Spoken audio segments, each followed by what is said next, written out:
This is Tom. This is me. Do it from here? No, put it somewhere over there. Oh, okay. But that's That's great.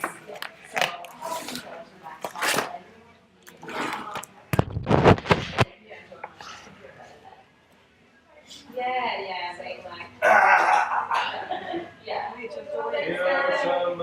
Song? Something about.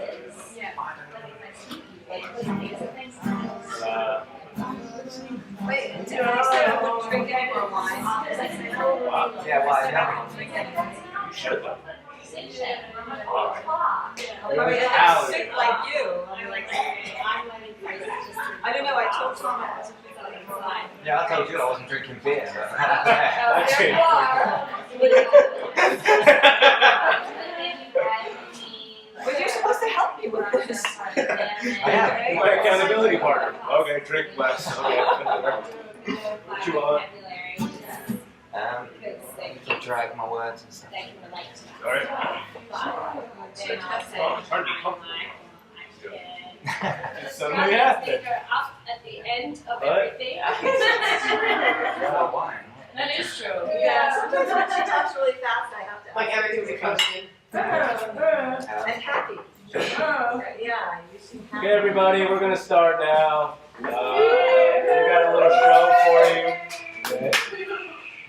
My name is Ramoy. This is my good friend Tom. We're the Barragem Boys, and we can explain that later after the show. We have a story and a few songs. The story is called, well, the story's about New York, love, and Andalusia, so I hope you enjoy it. And the story is called My Anna from the Sea. Ready? Yeah. Chapter 1. Oh, Anna Gabriela Maria Del Mar. What a bitch. Oh, that girl.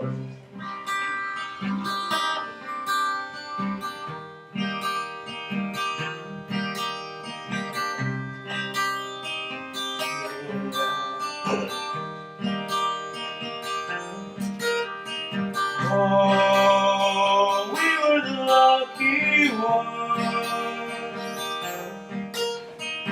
Oh, we were on the run. No, then you went your way. No, this is all I'll say. There was a time when I was feeling so high. There was a time when I was feeling so high.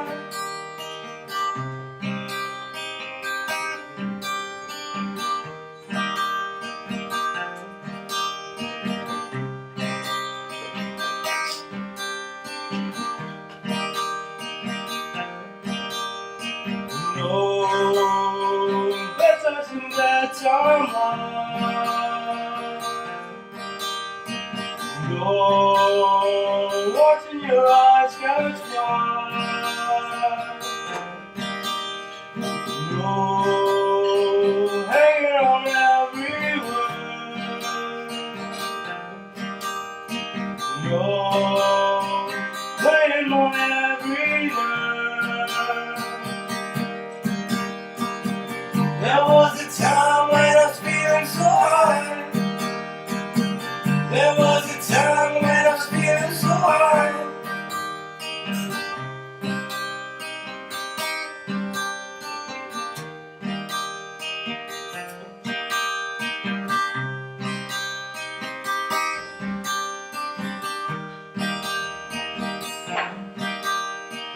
No, we were lucky ones. Yeah, chapter 2. You see, I get girls. I've gotten plenty of girls. I may not look like it, but oh hell yes, I do.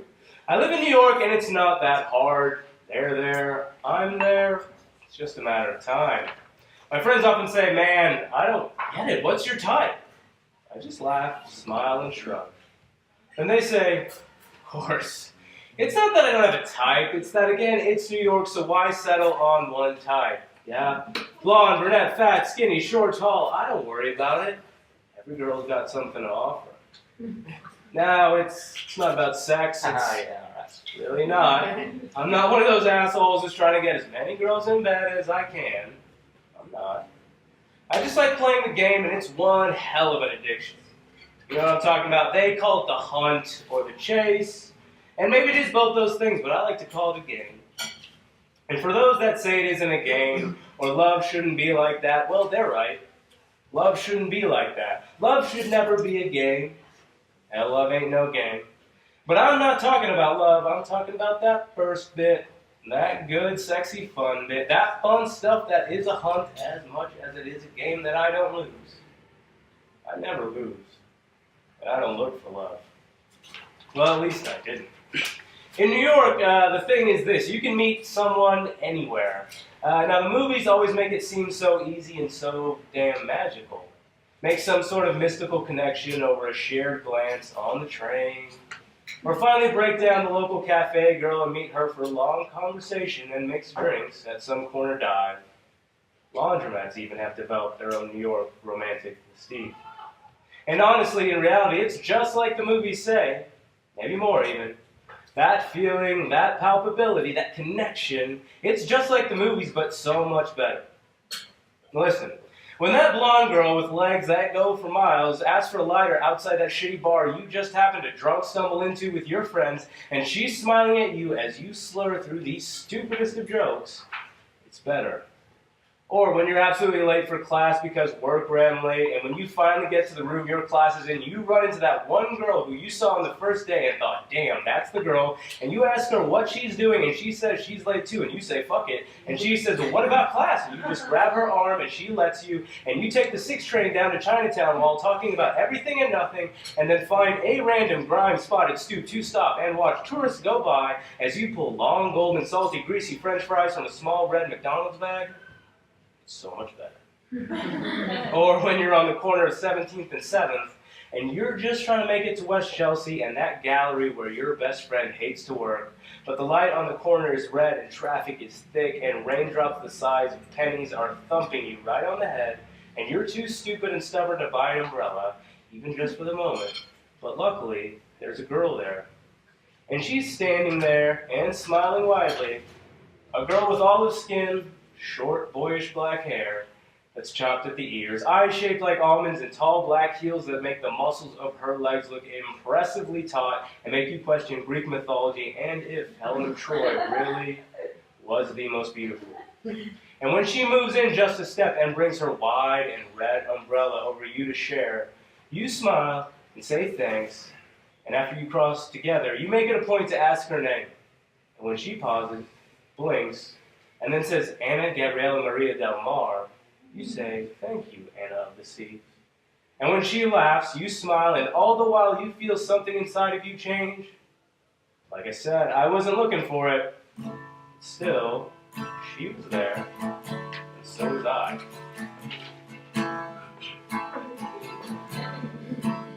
It's 3 a.m. We walked hand in hand through the night. In the city of dreams, looking up at the stars above, but it's not all it seems. You're staring deep into my eyes, I'll taste your lips, and we're growing strong. A sweet embrace as the sun comes up, and you're in my arms. It's not all it seems. It's not all it seems. It's not all it seems. Walking through town as the rain looks down your face, and I noticed a tear as the sky was getting clear.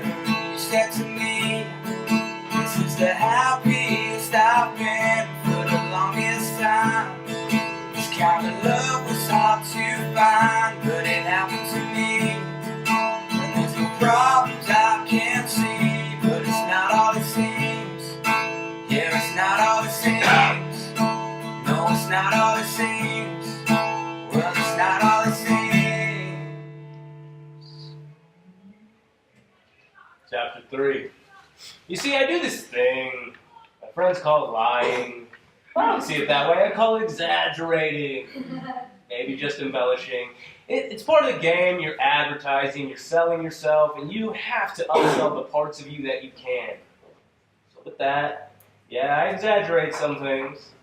I would never call it lying. Never. For example, though, my parents are divorced. My mom lives in Jersey and my father lives abroad. They got separated when I was just a baby and divorced a year later. Those are the facts. But after a few drinks and with someone I like, I may tell them a few extra details. That my father was an alcoholic and he was even abusive. That my mother was a hero and fought back and she rescued me from his tyrannical rule.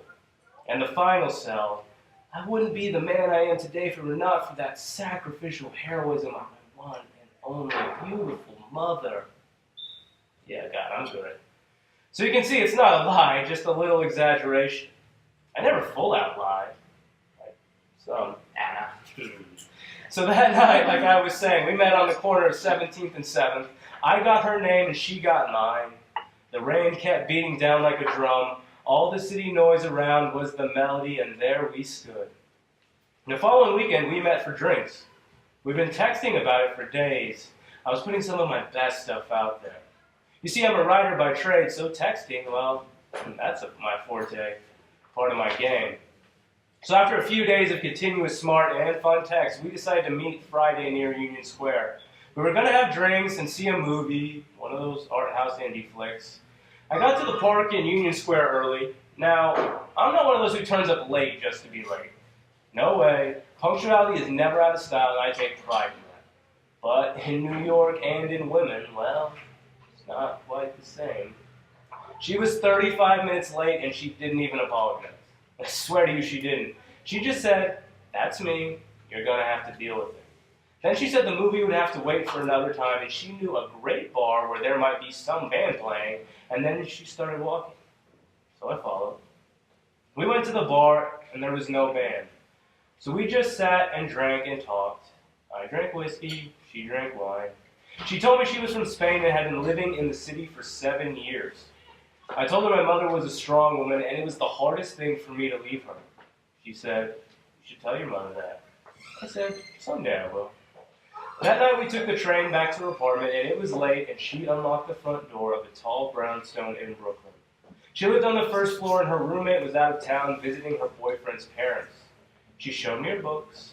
I commented on the color of her walls. Later in the kitchen, I took off my shoes, and in her bed, I unbuttoned her blouse. And that was it for a while. Just like that. A few dates here and there, eating, drinking, movies, talking, laughing, and fucking. We had our time, and then we had our own lives. I had a job, so did she. I had my friends, and she had hers. I was proud of the life I was living, and I'm sure she was proud of hers, whatever it was. Now, there were other girls at the time. I lead a small writing workshop for casual writers out of my apartment in the Lower East Side on Sundays. And we'd get together and read our stories aloud and critique them. Most classes were filled with first-time attendees, with a few regulars sprinkled in. The newbies would soon disappear, and after a week or two, and more often than not, their writing was terrible. But one girl, Eliza, where the I sounded like an E, showed up one weekend in an oversized turquoise sweatshirt and read a short story that would have made Dostoevsky weep. We met the next day for a late lunch and drinks. Now I know what you're thinking. I, the teacher, the proprietor of Writing Wisdom, abused my place of power to prey on this cute little innocent girl. I know that's what you're thinking. My answer to you is this: it's New York, and she's the one who asked me to take off my pants and undo her bra, so there's that. And Hannah, well, she had others too, sure of it. I never found out, nor did I ever ask. Actually, I never found out much. We were just having fun, and after a couple of months, that well of fun began to run dry. Yes, she was still beautiful. She always will be, but her, with that impassive attitude and almost impenetrable wall of strength, well, that became tiresome and a bore. That was until a few weeks later, when I was lonely and it was cold and it had been raining for 3 straight days, and it was Sunday, and my roommate had gone upstate with his girlfriend. So I texted Anna to come over, and she said, maybe. And she showed up an hour and a half later, covered in rain, holding a small brown bag of whiskey and 2 old mugs. You see, I thought she was a bore, and I thought the game was up, but in reality, it was only just the beginning, yeah?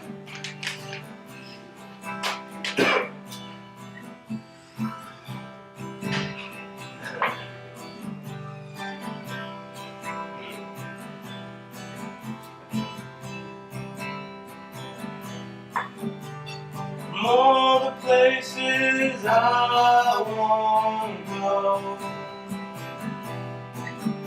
and all the spaces you want me,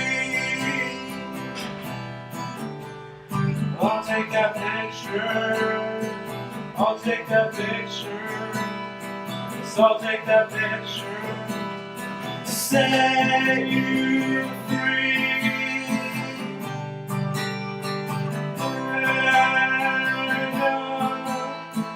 Running through my mind.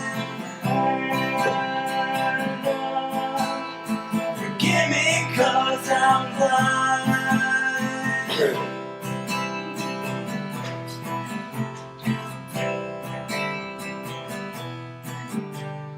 On the corner of 17,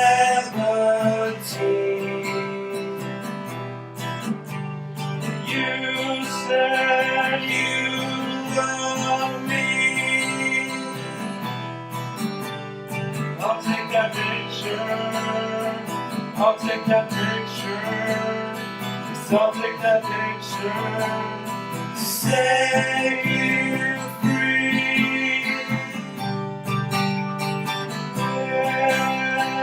And You're running through my mind.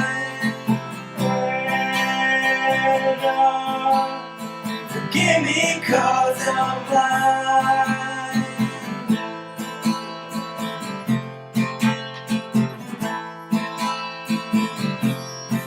you were everything and everyone, everything and everyone, everything and everyone, On the corner of 17.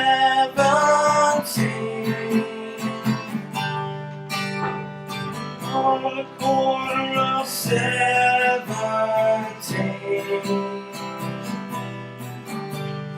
You said you love me. Chapter 4. I listen to Ryan Adams. No, not Canadian Bryan Adams. No, Ryan with an R. Ryan with a dull country folk rock Bob Dylan-esque spoon to your already broken heart, reminding how much love is hell and how you still, like everyone else, needs it and needs it to break you even more. Yeah, that Ryan Adams. Anna didn't listen much to music. At least I thought she didn't. She said she was too busy with work and her life and keeping up with her family back in Spain to invest her already overworked self into music. And for work, well, she said she worked with a small organization that worked with the UN on policy that would work through Spain's financial crisis through diplomacy and international aid. I said that sounded like a lot of work. She said it wasn't. I asked her what her office was like. She said it was small and normal. I said I'd like to see it someday if I can. She said maybe. And this is how a lot of our relationship went. After that night she came to me covered in rain, we started spending a lot of time together. She came to my place often, and after a couple months, she was over every night. We would meet for lunch when I was free, and we'd meet for dinner when she had time. But still, even though we were spending so much time together, when it came to her telling me about her life or letting me in past some initial level of intimacy, I was hard-pressed to get any further than maybe. Slowly but surely, though, she adapted to my life and into my world. I opened my proverbial heart, and there she came in. Damn my proverbial heart. I remember once we were sitting on the train going uptown for a show at Lincoln Center. I complained about how classical music was a bore and how Ryan Adams was the only thing worth listening to. She said, maybe for spoiled little heart-sick American boys. I smiled and then unrolled my headphones. I put one earbud in my left ear and the other in her right. I turned the dial to New York, New York, and hit play.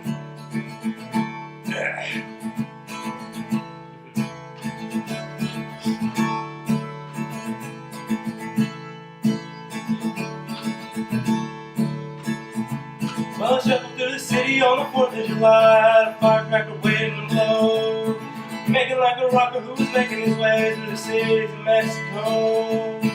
Living in an apartment out on Avenue A, had a tart on the corner of town. Had myself a lover who was finer than gold, but I've been broken up and busted up since. And I won't play any games with me anymore like she did before. No one wait, so I better shake that thing right out there through the door. And I still love you, New York. Halfway through the song, she pulled the earphone out. She sat it on my leg. Sitting across from us, there were 2 children huddled into either side of their fat, sleeping mother. They were both staring at us and not smiling. Then one began to point and laugh. I said, "But babe, this song, at least the video, was made right before September 11th. Days even. Don't you see how beautiful and amazing and sad that is?" She said maybe. But after some time, she started coming around, and I would play songs from my old computer speakers. After a few plates of takeout Chinese and a few tall glasses of wine, we would dance. Her head on my shoulder, my hands around her waist, our bare feet quietly skating across the old wooden floor of my apartment. And after some time, she really took to the music. At dinner, she would talk about the lyrics of Dear Chicago, or how Desire was one of his most underrated songs.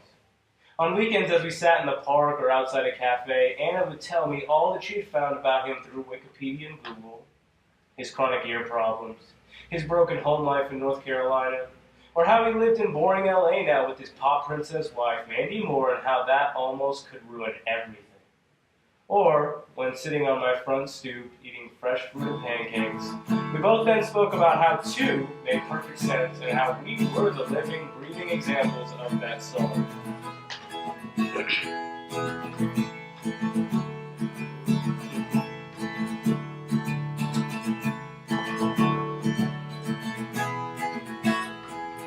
If you take me back to your place, I'll try not to bother you, I promise. Because it's cold in here, and I wish it was warm. The sink's broke, it's leaking from the faucet. I'm fractured in the fall, and when I go home, I'm fractured in the fall, and when I go home. It takes 2, and it used to take 1. It takes 2, and it used to take only 1. We were almost to a year at that point.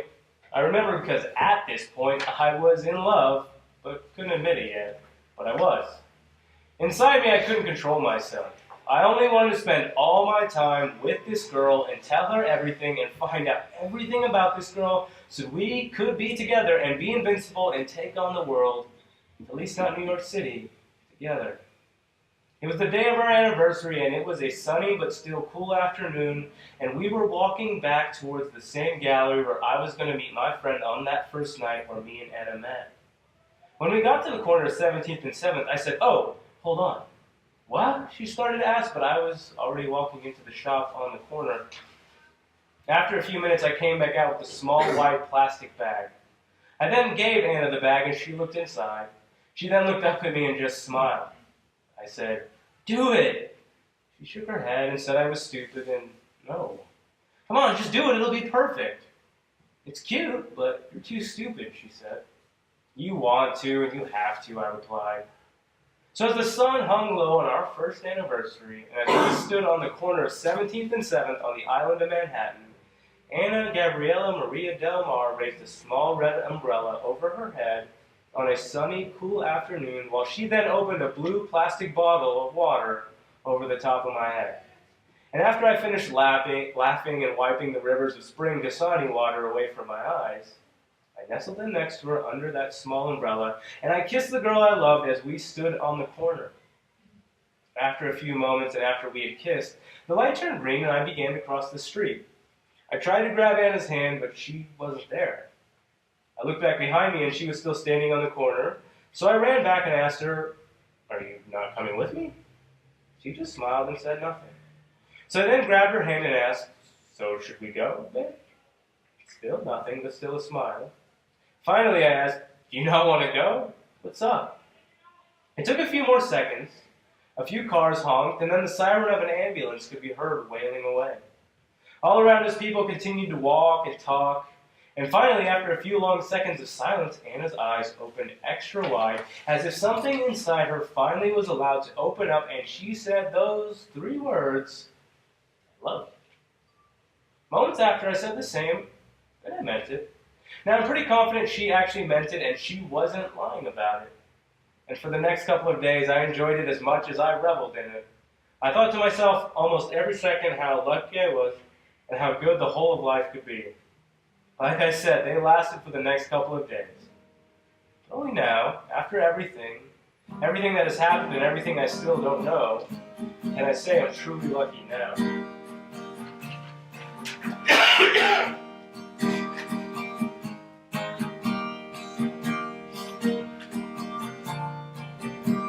Well, I don't remember when we were young, all that's faded in the memory. I feel like somebody I don't know, how we really used to be. Am I really who I was? Like to draw you in, dark to bring you down, love will break your heart, only if you're lucky now. Like to draw you in, dark to bring you down, and it'll break your heart, only if you're lucky now.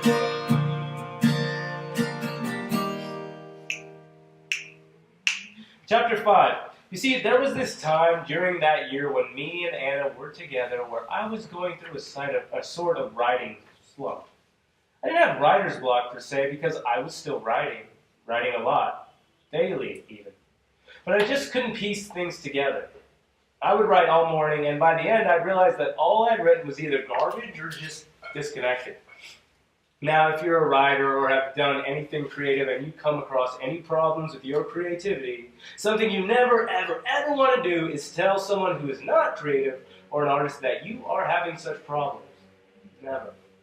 They usually have nothing helpful to say or make it seem that the long-standing, difficult tradition you are partaking in creating something beautiful and cohesive out of nothing, is as easy and tedious as boiling water. They just say, well, why don't you write something? As if it's ever that easy. But still, I broke my own rule, and I told Anna about the slump I was in. And surprisingly, she didn't try to understand, nor did she give me terrible advice. She just said, "Why don't you write something different?" "What?" I asked. "You love music so much, why don't you write a song?" From the start, it was a great idea. I could challenge myself into writing something that wasn't what I usually did, so there would be no pressure because it wasn't the quality of the work that would prove beneficial or not, but it would just be the act of completing a project. Tackling a whole new style of writing I never even thought of trying before. It was such a great idea, but of course I couldn't let Anna know this. "That's a stupid idea," I said. "No, it's not." "Yes, it is. Me, write a song?" "Yes," Anna said stoically. "Why on earth would I write a song?" "Because you love storytelling and writing, and the type of music you love, all that Ryan Adams is just that. Well-written stories told over song." "But I can barely even play the guitar." "You're not playing the song, you're writing it," she said. She then stood up, stretched, and walked towards the bathroom. "So write a song." I heard the door of the bathroom close, and I just sat there both seething and impressed at the simplicity and brilliance of the idea. The toilet flushed, and I waited. When I heard the bathroom door open, I yelled, "Yeah, but what should the song be about?" Well, it can't be about love or a broken heart, she said as she smiled and walked back towards me. Yeah, I have no experience to write that kind of song. As she sat back down, she kissed me on the cheek, and then without thought or word, she threw her legs onto my lap, and I laid back onto the couch and said, well, I'll write it about me. Oh yeah, about you? I squeezed both her legs and with my hands, and then made my way down her legs and onto her feet. She squirmed and kicked free. What on earth could I write about you? And for the next hour or more, she just talked as she lay on that couch. She talked and let me in, so I thought.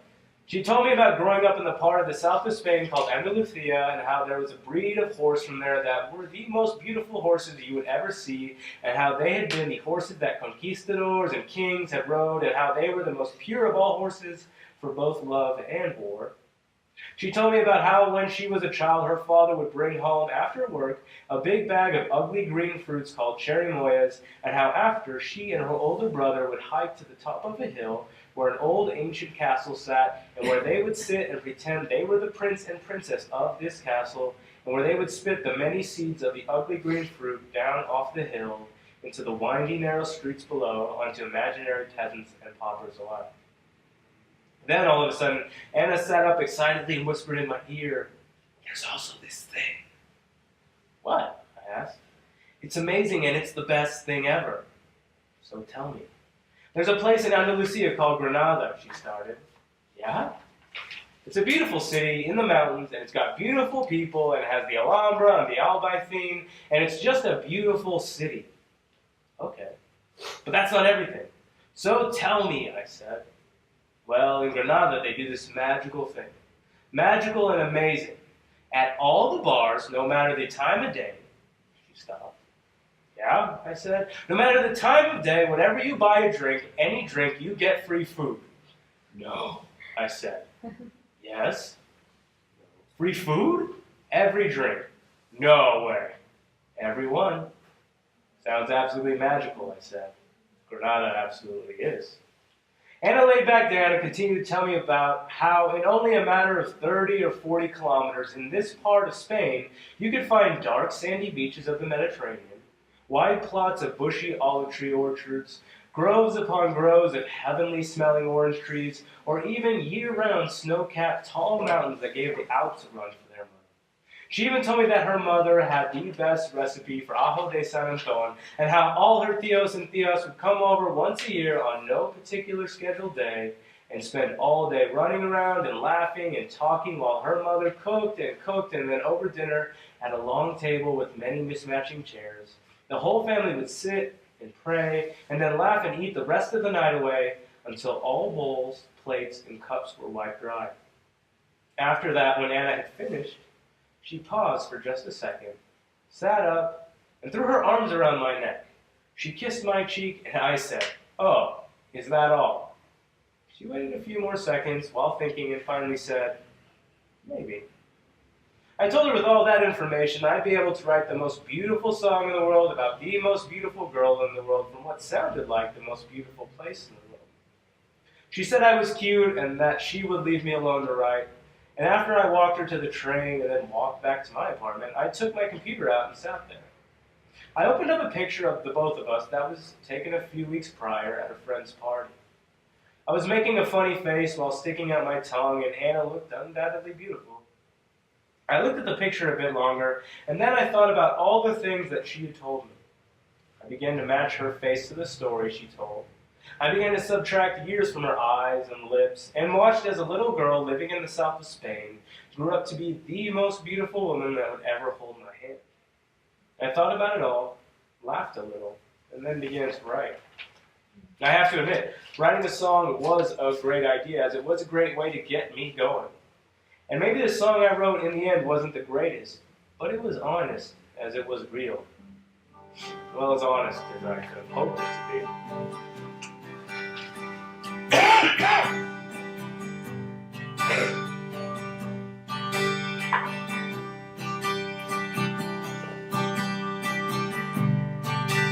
From the mountains to the sea,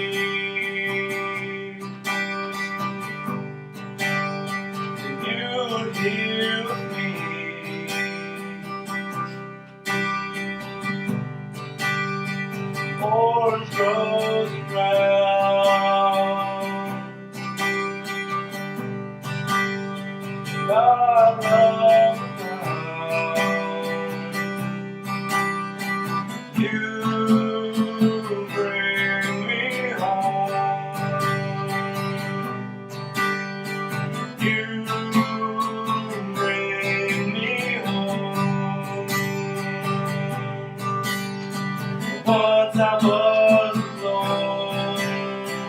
Now you feel me from the mountains to the sea.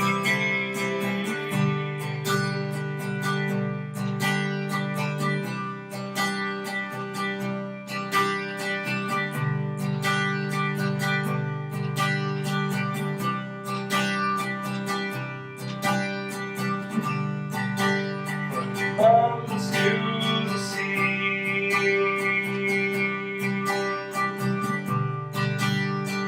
All this can be.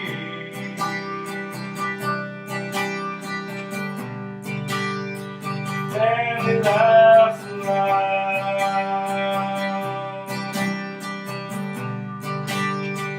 Children dance around. You bring me home. You bring me home. Once I was alone, now you're here with me, from the mountains to the sea.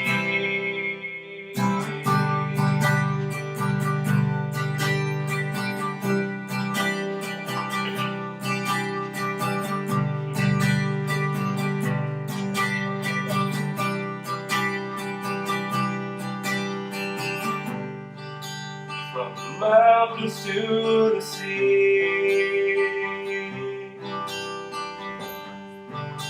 to the tops of every tree. From the mountains to the ground, I'm flying found.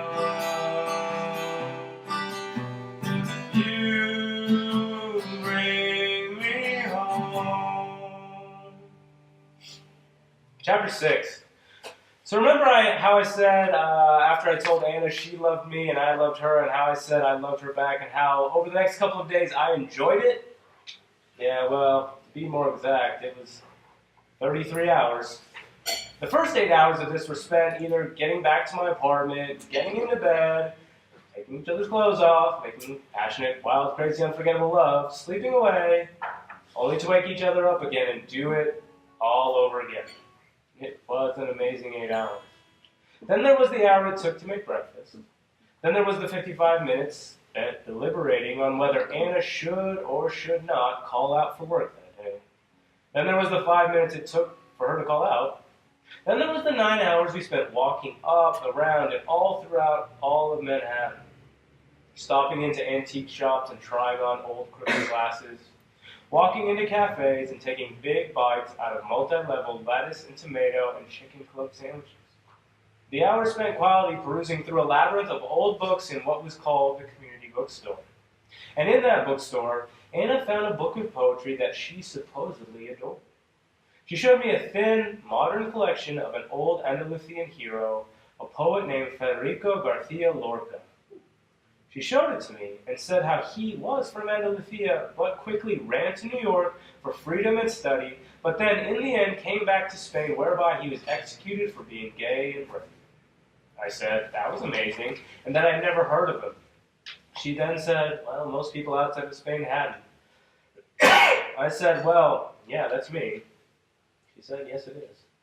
The next 2 hours were spent drinking and then deciding between which Lorca poem would be fitting enough to get as matching tattoos. The next 45 minutes were spent with the somewhat sober Anna telling me that that was a stupid idea. We can't do this. We can't, she pleaded. And why not? I asked. Because it's just stupid?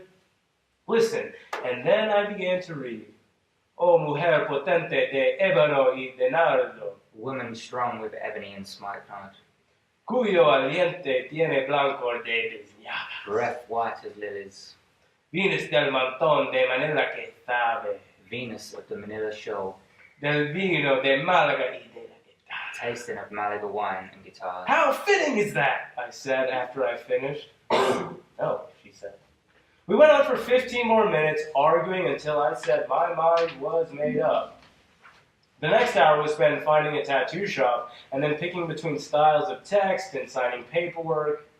Then the next 30 minutes was where Anna stormed out of the shop, only to wait on the corner for me, whereby I sobered up as best I could and told her I wasn't just doing it for her or for us, but to have something timeless from the past that would remind me of everything that once was and why everything in the future would and could mean so much.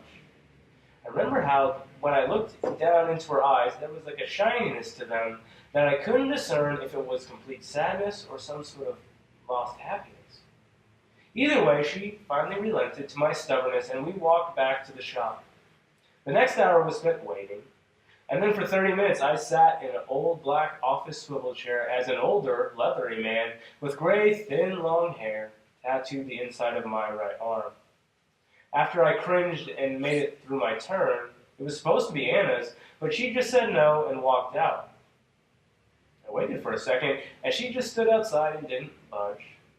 I then followed her out. I said, "But I got the Spanish translation, and it won't be as beautiful if you don't get the English." Again, she said no. I asked why not, and she said that beauty never lasted and poetry was just words and how meaning was meaningless. By this time, I didn't care anymore. I was sick and tired of trying to always get through to her. This girl, this supposed woman who had just a day earlier told me she loved me and how I told her the same, and we had spent the next half day enjoying each other's love.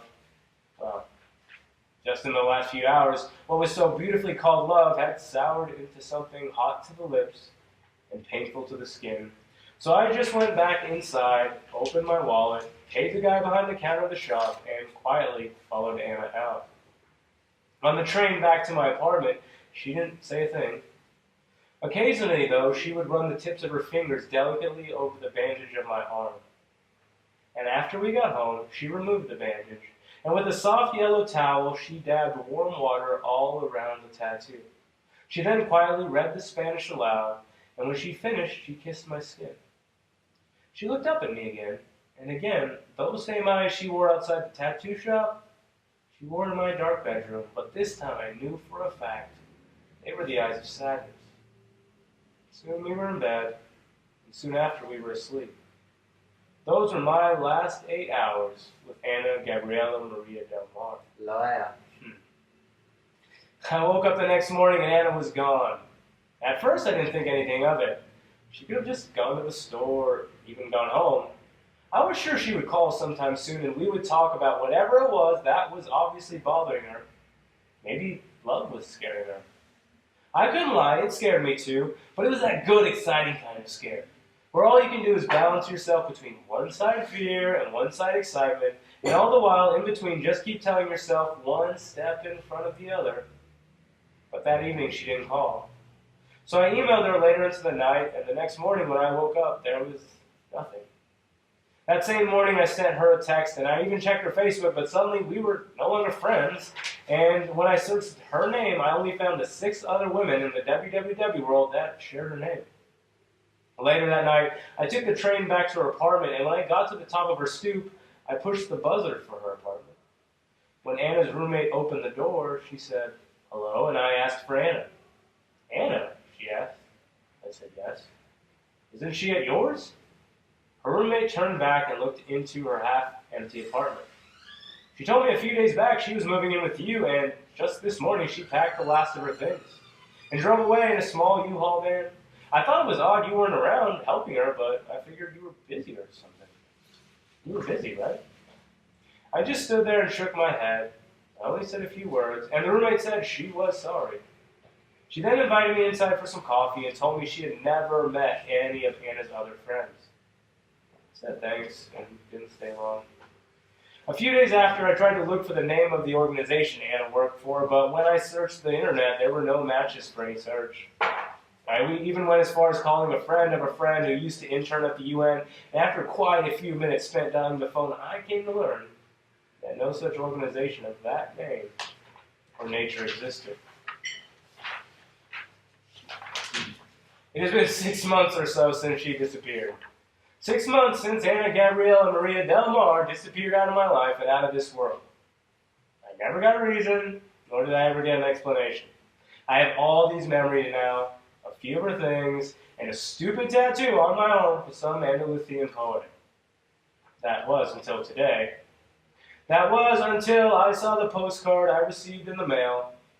The postcard on the front is a photo of a young, brown-skinned girl, maybe 10 or 12 years old, with long black hair, standing with what seems like her parents in front of their old house. Her father has a thick mustache, and her mother is wearing a red dress with purple flowers. There's an old Ford truck out front, and all the neighboring houses look the same. Each one has an American flag standing tall. On the back of the card, it has my name and an address, and my address, and to the right it says, Eres el espejo de una de Andalusia, You are the mirror of an Andalusia, que sufre pasiones gigantes y calla. suffering and stifling great passions, Pasiones mecidas por los abanicos. passions swaying to fans. And in the top right corner of the postcard it reads, Angela Martinez, Sacramento, California, and in parentheses, an Anna who is never from the sea. I don't know why she ever lied to me, or made up such an elaborate plot of a life. And I'll never know who Angela Martina really ever was, and if it was Angela or Anna Gabriela Maria Del Mar who ever loved me. And I'll never know if Angela or Anna or whomever had ever been to Andalusia, or if that, like everything she'd found about Bryan Adams, were just things she pulled out from different pockets on the internet. It's funny now because maybe in the end this is what I deserve. Because for all the lying and love I don't do, well, maybe this is what it's like to be repaid. A big year full of one great love and one even greater lie. But I'll move on. I'll get over this and this girl and return to my life in New York and all the games I could ever play and have fun and be great at being me. Because in the end, well, I don't have any other choice. So, I guess, raise your glasses with me, your tubos, your wines, whatever you got, your boxes, and celebrate with me, yeah? Celebrate with me. To love, to New York, to good friends, to the Bergem, and to Andalusia. Salud, yeah?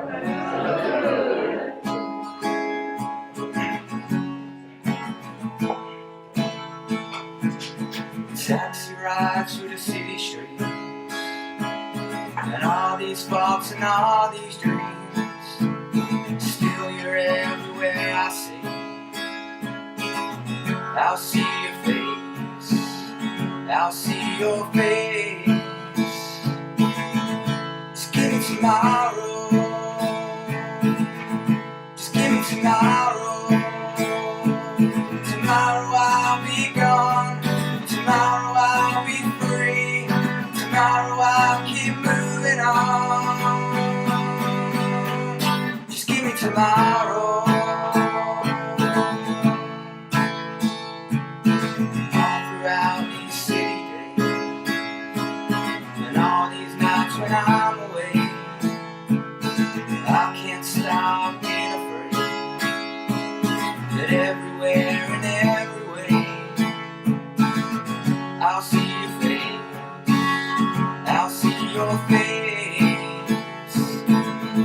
Just give me tomorrow. Just give me tomorrow. Tomorrow I'll be gone. Tomorrow I'll be free. Tomorrow I'll keep moving on. Today I can move on. Today I can be wrong. Today I can feel it gone. Today until tomorrow. In and out of every dream, in and out of every scene. I can't stop this feeling. Still, your love's my everything. I'll see your face. I'll see your face. Just give me tomorrow. Just give me tomorrow. Tomorrow I'll be gone. Tomorrow I'll be free. Tomorrow I'll keep moving on. See you tomorrow. Thank you. My name's Roy.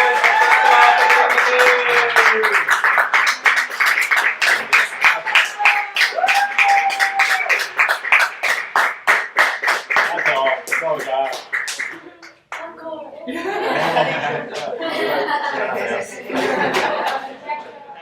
Like really famous paintings that they don't like, you know, in like the Mona Lisa's like kind of separate.